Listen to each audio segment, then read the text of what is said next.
نن ورځ دوشنبه په د افغانستان د اداري اصلاحاتو او ملکي خدمتونو په کمیسیون کې د امارت اسلامي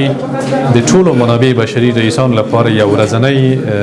پروګرام په نظر کې نیول شوی دی چې اوس فعلا عملا په هغه باندې کار روان دی.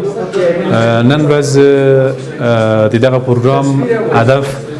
د امارت اسلامي د ټولو منابع بشري رئیسانو سره هماهنګي او ترڅنګ په یو شمیر تخنیکی موضوعات باندې کار کولو.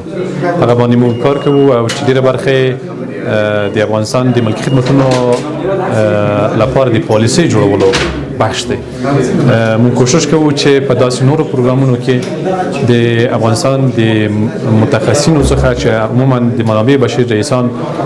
متخصص او مسلکي کسان اوسي د هغوی څخه په استفاده باندې وکولی شو د استخدام همداسې د ارزونې او د ارتقای ظرفیت او نورو مسایلو لپاره د هغوی مشوره واخلو او هغوی د یو طرحې په شکل باندې جوړ او بالاخره مشرانو سره شریک او تر څو د هغوی لخوا تایید شي تصمیم ونیول شي.